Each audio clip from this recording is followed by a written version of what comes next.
Bismillahirrahmanirrahim. Begitulah tadi persembahan daripada kumpulan Mekano daripada Fakulti Kejuruteraan Medical. Persembahan yang menarik sekali. Jadi kita buka soalan, kita buka sesi ini kepada sesi soal jawab. Di sini kita ada juri-juri daripada sini ahli-ahli sila pandang juri di sini Kita ada 3 juri di sini. Okey. Tanpa membuang masa, saya persilakan juri-juri untuk meneruskan sesi soal jawab. Dipersilakan. Okey. Pertama sekali saya nak ucapkan tahniah kepada kumpulan Mekano. Saya difahamkan ini adalah penyertaan kali pertama anda dalam KIK FKM. Ya, pertama kali. Alhamdulillah. Okey, saya nak tanya pasal planning proses. Cuba tengok slide carta perbatuan.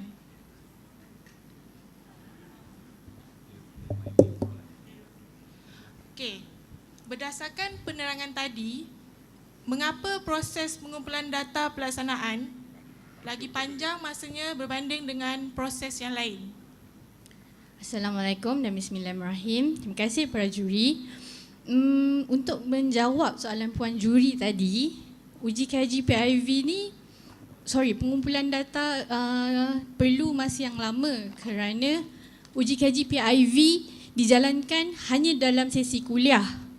Okey, so kalau dalam tempoh yang dalam gancat tu, kalau kita tengok, kita terdapat cuti semester dan juga konvo di mana tak ada sesi kuliah berlangsung. So pengumpulan data kami terpaksa berhenti seketika dan hanya boleh disambung setelah student ataupun pelajar naik sesi kuliah dan kami dapat sambung semula pengumpulan data. Terima kasih. Okey, pasal inovasi pula. Macam mana you all cari masalah tu? Macam mana tetapkan masalah? Bagaimana? Boleh huraikan tak? Terima kasih penjuru sekali lagi.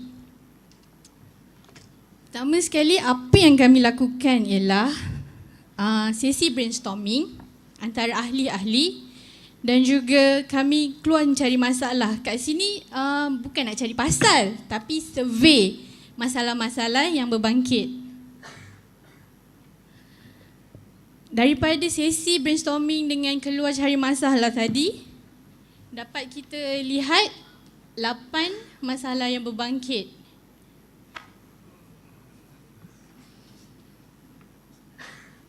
Daripada 8 masalah ni dapat kami narrow down kan menjadi 5 masalah utama dengan menggunakan kaedah matrix data. Okey, kat situ masalah yang pertama, penyediaan kelengkapan pengumpulan data uji kaji makmal tidak sistematik, kunci bilik makmal yang sukar dikesan, pengurusan makmal di makmal aeronautik yang tidak sistematik, pengurusan fail di makmal aeronautik yang tidak sistematik, pengurusan sisa buangan kayu yang tidak efektif di bengkel kayu makmal aeronautik dan juga pen marker yang kerap kehabisan dakwat di bilik kuliah. Seterusnya, dengan menggunakan kaedah 5W1H iaitu what, where, when, who, why and how, kami perincikan lagi setiap cadangan masalah sehingga terkumpulnya data-data yang berkaitan.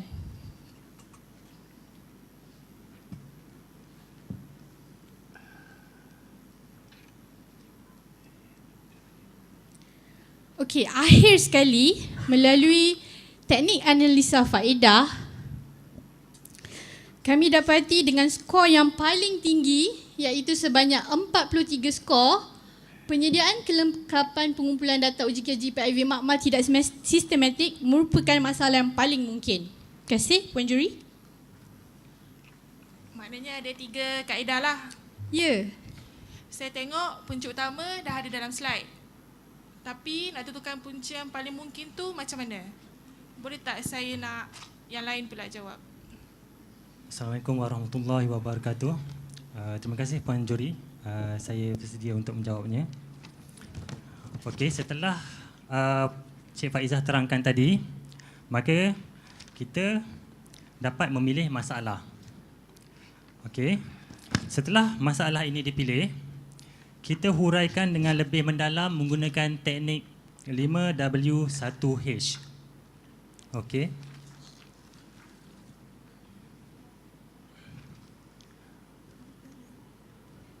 Jika Puan Juri dapat lihat di slide sekarang ni adalah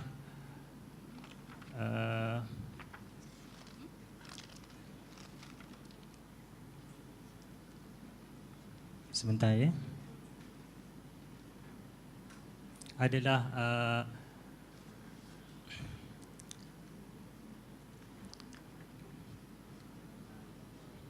okey. Untuk mengenapasi masalah-masalah itu pula, setelah teknik 5WH digunakan, kita menggunakan teknik brainstorming. Okey. Teknik brainstorming ini kita boleh lihat lagi dengan secara mendalam melalui Rajah Ishikawa. Rajah Ishikawa 1 ya.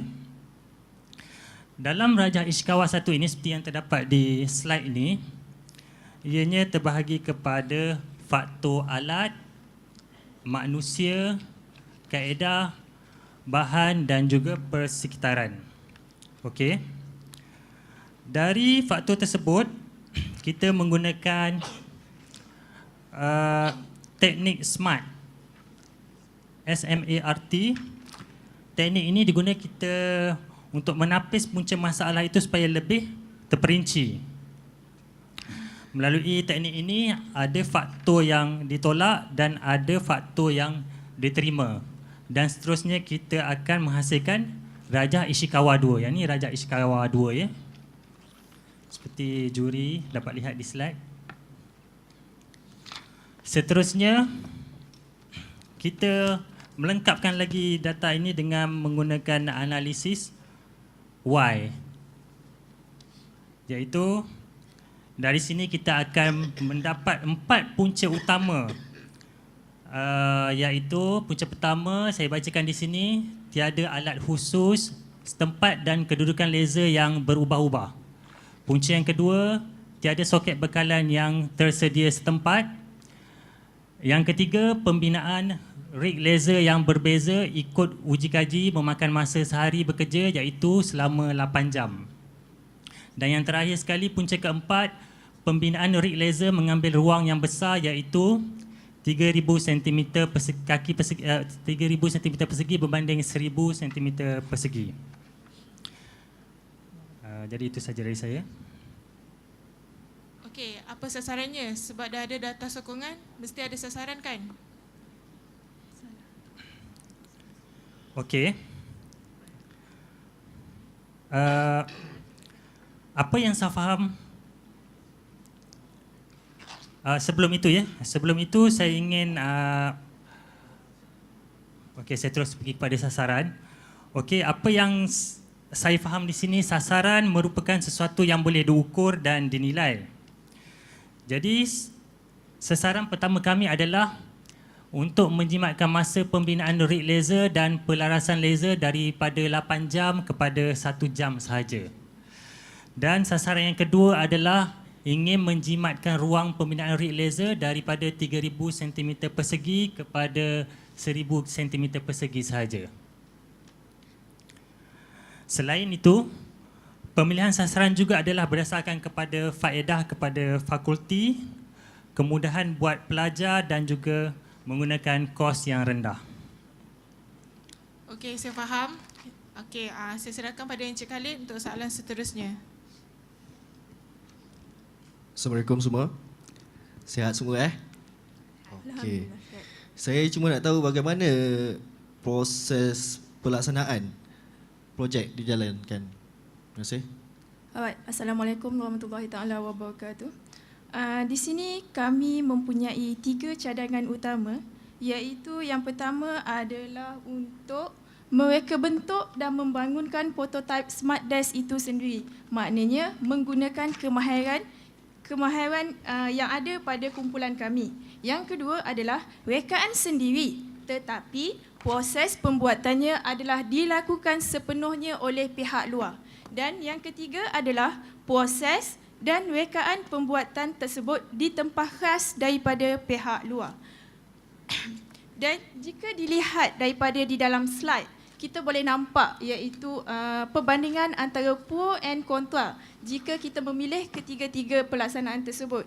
Yang pertama, untuk mereka bentuk dan membangunkan prototipe itu sendiri, dari segi pro-nya, ianya boleh menjimatkan kos. Tetapi dari segi kontranya, ia melibatkan masa yang panjang dalam pembinaan prototipe itu.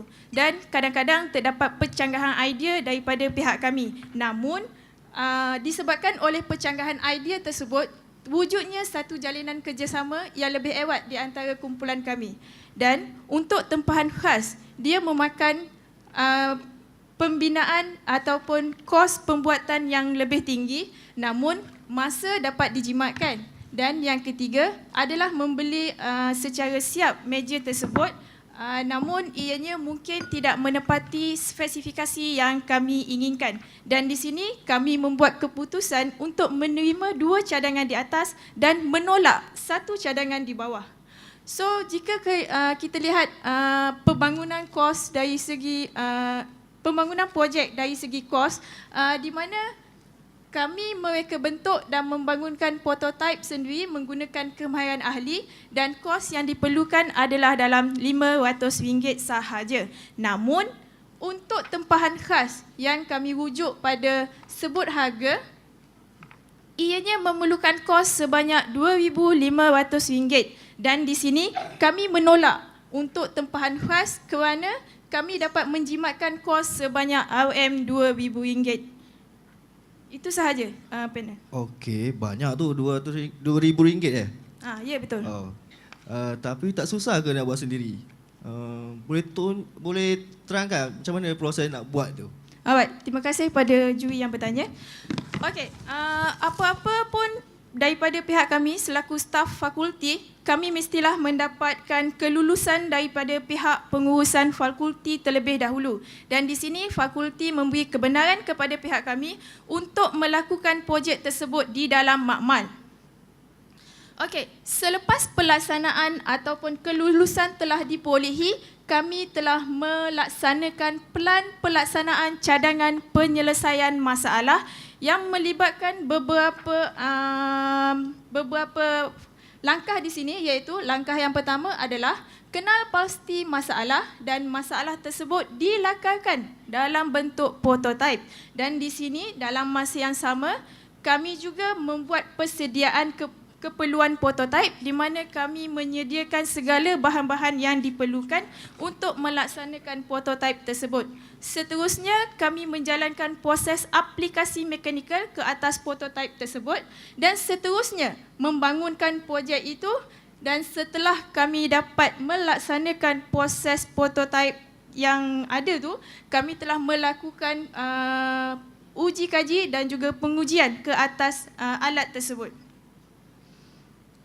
Dan prototipe yang kami bangunkan itu mestilah mengikuti ciri-ciri yang kami telah tetapkan spesifikasinya, iaitu ada 4 ciri-ciri prototipe yang telah ditetapkan. Yang pertama adalah peralatan uji kaji boleh dialih dan senang digerakkan, dan ianya mestilah mempunyai soket bekalan kuasa kerana di situ kita akan letakkan komputer dan juga peralatan controller yang lain, dan kedudukan laser yang boleh diselaraskan dengan mudah, dan yang terakhir adalah ianya mesti mempunyai susun atur yang kemas supaya senang untuk pihak kami kendalikan. So, setelah alat-alat tersebut menepati ciri-ciri yang kami tetapkan dan kami bangunkan, maka di sini kami telah membuat analisa perbandingan sebelum dan selepas inovasi.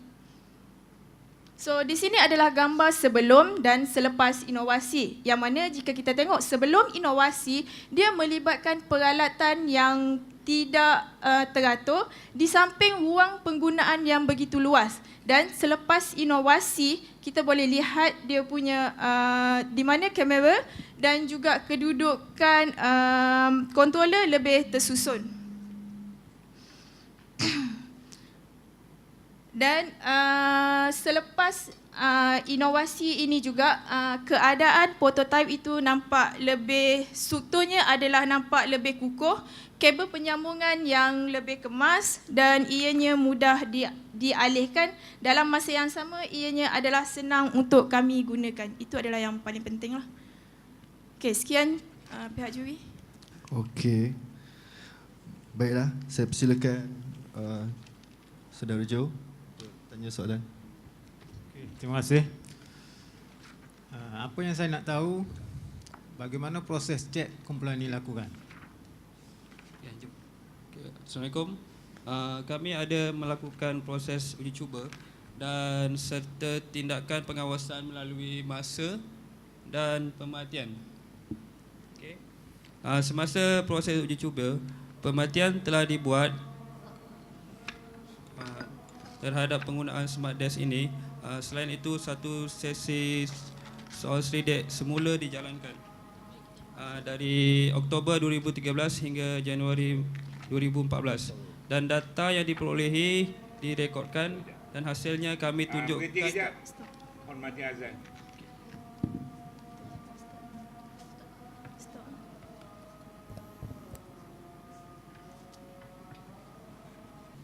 Okay, kita sambung yang tadi. Semasa proses uji cuba, pemerhatian telah dibuat terhadap penggunaan Smart Desk ini dan selain itu satu sesi soal sedek semula dijalankan dari Oktober 2013 hingga Januari 2014. Data yang diperolehi direkodkan. Hasilnya kami tunjukkan data tersebut melalui rajah Pareto dan carta histogram.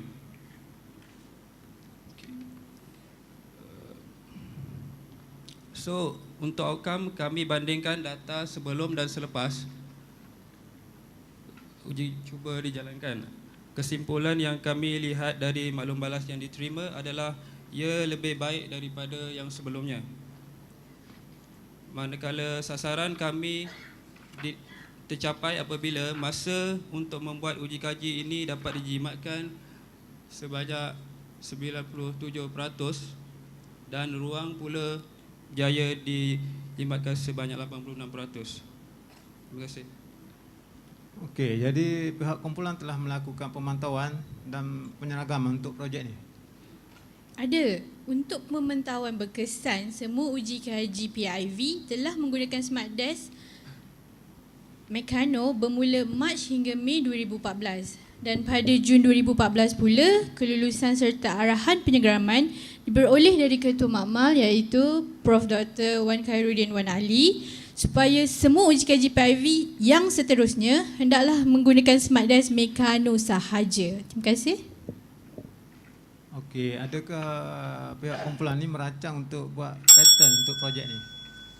Okey, pihak pengurusan fakulti menyarankan kami untuk ambil tindakan dengan mendaftarkan copyright dan industrial design. Kami sedang berusaha ke arah itu. Itu saja dari saya. Terima kasih. Itu saja untuk kali ini.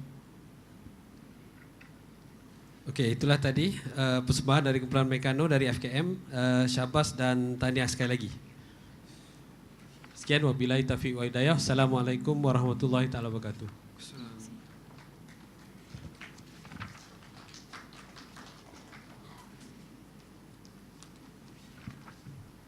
Dah. Dijemput juri yang betul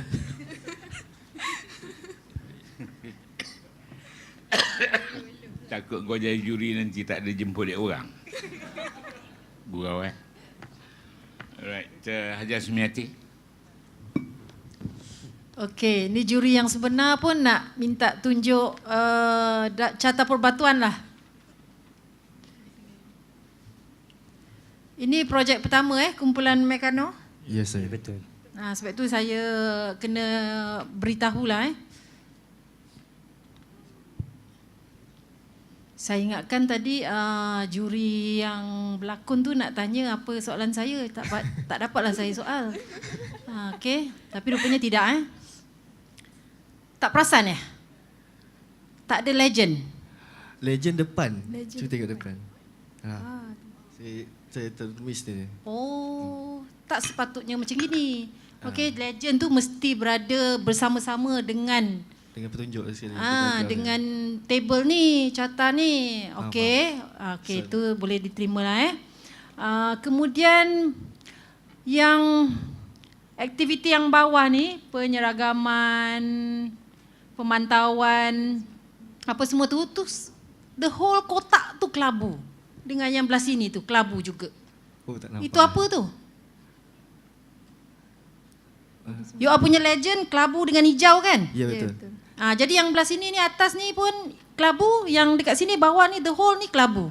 Adakah itu perancangan you all ke? No. Yang tu sebenarnya size Excel tu saya paste dalam tu. So dia extend daripada slideshow punya. Habis tu kenapa warna dia sama aja tu? Yang tu benda-benda yang basic macam ini Okey. Masa sasaran menjimatkan masa daripada 8 jam kepada 1 jam. 8 jam tu ada tak data-data dia? Itu melalui pengalaman. Kalau setiap kali uji kaji memang kita akan habiskan 1 hari untuk buat rig je. Untuk pembinaan rig saja. Tak bolehlah, pengalaman mesti ada data. Saya tengok ada table data daripada Oktober sampai Januari. Kalau tak silap saya Oktober, November, Disember, Januari, 4 bulan. 4 bulan tu patutnya adalah data-data dia. Tapi you all main buat conclusion daripada 4 bulan tu semua 8 jam. No. Untuk yang 4 bulan yang saya cakap daripada Oktober, November, Disember, Januari tu adalah untuk tempoh uji cuba. Benda yang dah ada, prototype ni. Mana yang sebelum ni yang rig kita memang dah tak pakai lagi lah. Okey, jadi masa tempoh uji cuba, masa yang diperolehi berapa? 10 minit. 10 minit. Sepanjang 4 bulan tu 10 minit. Purata lah. Kira ada yang 5 minit, ada yang 8 minit. Itu yang saya nak dekat tengok lampiran, data tu. Dekat lampiran. Dekat lampiran. Ya. Ada waktu-waktu dia. Ada. 4 bulan tu 4 bulan straight you all ambil the whole 4 bulan ke ataupun ada tarikh? Ada tarikh dia. Berapa lama yang you ambil? Berapa hari? Lebih kurang 15 set uji kaji PIV dijalankan antara 4 bulan tu dan kita ambil masa time tu. Lepas tu dipuratakan. Puratakan kita ambil yang tinggi maksimum sebab tadi 1 jam target. So maksimum ni paling tinggi pun lebih kurang 10 minit. 10 minit. Ada lagi lebih rendah lah daripada 10 minit. Ada. Okey, tak sepatutnya macam itulah You all kena Justify dapatkan betul data itu, betul justify, purata lah. Okey, itu saja. Terima kasih Puan Juri. Data awak 15 sampel, betul? Ya. Sampel itu yang patut dilaporkan dalam main report ni. Okey. Itu kelemahan utama kumpulan ni sebab bila tujuan ni kumpulan nak memendekkan masa proses. Betul? Betul. Kemudian awak buat tulang ikan, kaji punca. Punca tu tak ada satu pun yang diukur menggunakan unit masa. Betul? Betul. Tak ada. Memang tak ada. Kau punya Pareto tu by punca. Tak ada pun ukuran masa. So sepatutnya proses membina apa ni? Yang asal tu kan. Yang asal buat apa? Punca. Tak, yang asal bina apa? Yang you nak buat yang 8 jam tu bina apa? Bina rig kan? Bina rig tu, proses membina tu kan? Dia satu rig tu boleh guna banyak kali ke macam mana? Every time nak buat ujian kena satu bina lagi tak? No. Kalau sebelum ada prototype ni, yes. Setiap tu kena buat lain. Yelah, spek dia lain. Spek lain lah. Yes. Berbeza-beza spek lah. Yes. So maknanya kalau lain kali kalau jumpa projek macam ni, you kena kaji proses membina tu, pecahkan ikut dia punya fasa pembinaan itu. Sebab itulah yang kita nak pendekkan masa. Okey. Noted. Kemudian saya nak tegur, okey, you ada beberapa masalah saya dapati sini kan. Pada peringkat awal ni, sebelum you pergi detail kepada satu masalah ni, you sampai ada 4 masalah yang saya perasan ni, you sampai ke peringkat menganalisa dia punya punca. Betul? Betul.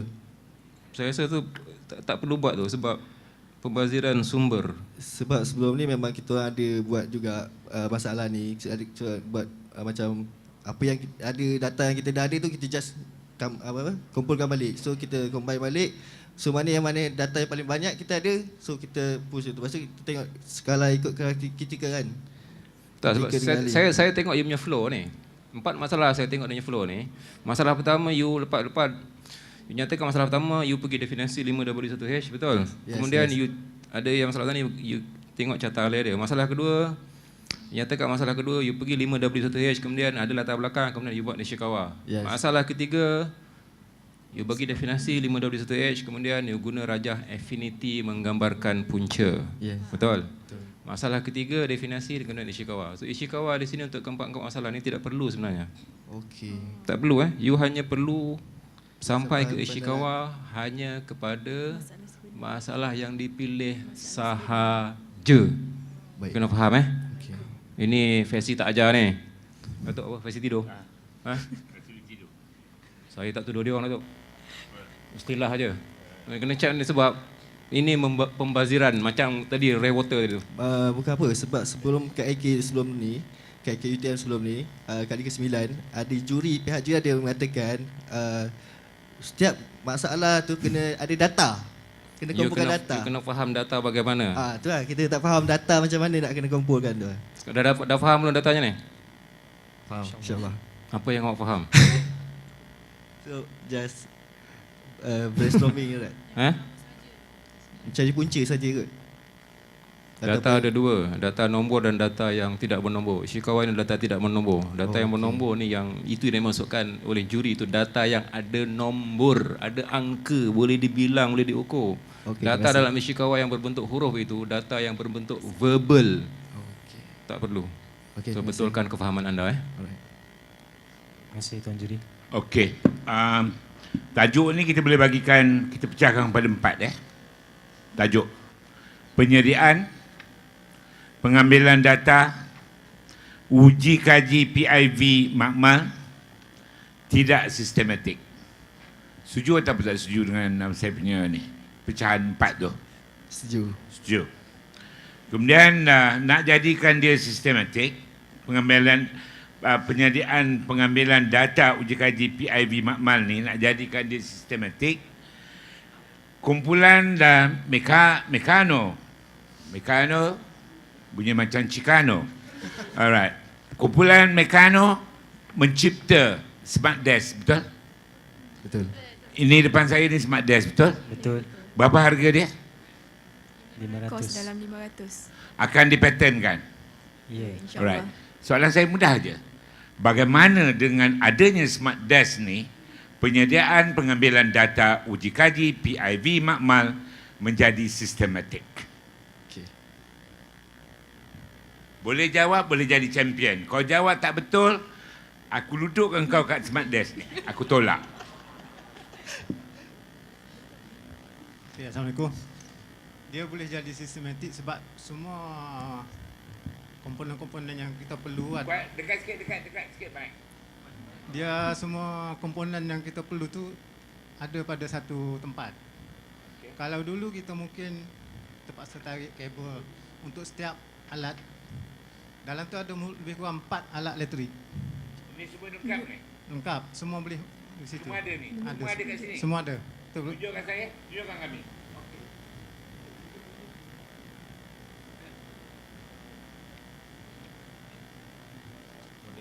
Semua kabel switch satu power supply saja. Okey. Kemudian untuk part-part dari pakai mikrofon. Semua dalam ni sudah dikompak kat sini, mana untuk peralatan yang dia perlu. Jadi kita cuma tekan switch saja. Okey. Alright. Okey, kalau untuk accessories, mungkin ada accessories, kita ada tambahan soket ini. Okey. Lagi. Jadi kita tak perlu untuk menyediakan banyak power supply. Okey. Kemudian untuk pembinaan rig, kita tak perlu lagi menghabiskan masa untuk membina rig untuk stand laser. Laser sekarang kita stand kat sini je. Okey. Kemudian ni semua kita boleh adjust berapa banyak sudut yang kita perlu. Okey. Saya rasa itu mungkin lebih sistematik daripada yang asal. Kalau yang dulu punya macam mana? Dulu punya kita kena bina satu rig khas untuk letak sini saja, laser saja. Kan laser tu pergerakan dia terbatas. Kemudian dia punya untuk komponen peralatan elektrik memerlukan power supply yang berasingan. Okey. Jadi kalau sekarang kita hanya perlu satu wall plug kat dinding ya. Okey, apa inovasi nilai kamu dalam apa ni menyediakan mencipta smart desk ni? your inovasi nilai. You tahu what is inovasi nilai? Innovation value. Tahu ke tak tahu? Tak tahu. Tak tahu. Kira Tak. penciptaan baru. Ini tak baca Pekeling Mampu lah ni, Blue Ocean Strategy. Dalam Pekeling Mampu ya, mengenai KPA, apa ni KIK, ada inovasi nilai. Yang ini maknanya hasil kerja ni, ini maknanya keberhasilan kerja ni, merupakan kamu punya inovasi nilai. Sebab dia bernilai, dia merupakan penciptaan, sebab dari sini dapat menjadikan penyediaan data, apa nama ni, penyediaan dan pengambilan data uji kaji PIV makmal lebih sistematik. Itulah kamu punya inovasi nilai. Fail. Boleh faham inovasi nilai? Apa yang kau faham? Ini inovasi yang memudahkan proses apa nama ni, pengambilan, penyediaan, pengambilan data uji kaji PIV makmal. Okay, alright. Okay, terima kasih, satu kreativiti ciptaan yang bagus. Terima kasih, Tuan Juri.